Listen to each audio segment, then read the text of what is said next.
على رسوله الكريم أما بعد فأعوذ بالله من الشيطان الرجيم بسم الله الرحمن الرحيم ونفخ في الصور فصعق من في السماوات ومن في الأرض আল্লাহ তাআলা এই আখিরি জলসায় আল্লাহ তাআলা যিনি এই আখিরি জলসা বসার জন্য তৌফিক দান করছে তিনার পর একবার শুকর আদায় করি সবাই বলি আলহামদুলিল্লাহ। আলহামদুলিল্লাহ। সেই নবী সৃষ্টি না হলে এই দুনিয়ার কোনো কিছু সৃষ্টি হতো না।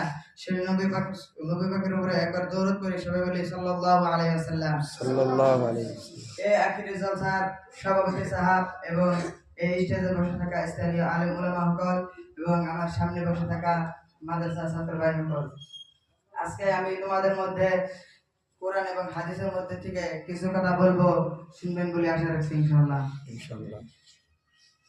ওয়ানফিখ ফিস সূরি ফাসআইকা মা ফিস সামাওয়াতি ওয়া মা ফিল আরদ।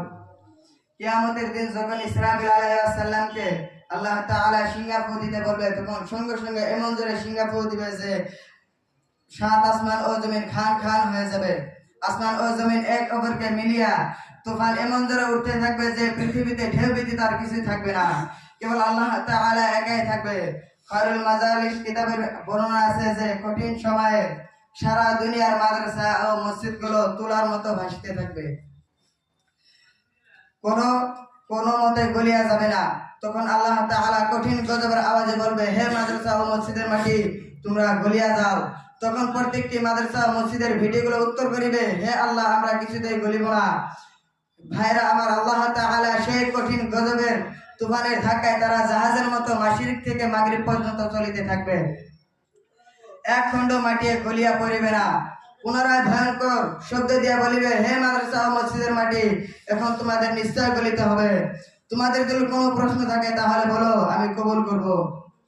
তখন মাদ্রাসা ও মসজিদের মাটি সেই কথা শুনিয়া সব ভিডিওগুলো উত্তর দিবে, হে রব্বানা, যারা তোমার আযাবের ভয়ে যারা দুনিয়াতে দান খরচ করেছে আর যারা সাথে থাকেছে তাদেরকে হাসরের মাঠে আমাদের বুকে করিয়া ফুলসিরাত পার করে দিবে কিনা।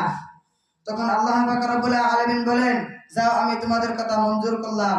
হুজুর পাক সাল্লাল্লাহু আলাইহি সাল্লাম বলেন, সব পানি এক জমাট হয়ে প্রকাণ্ড এক ময়দান হবে।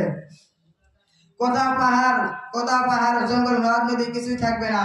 তখন আল্লাহ পাক সব প্রাণীকে জীবিত করিয়া এবং বিচার আচার শেষ করিয়া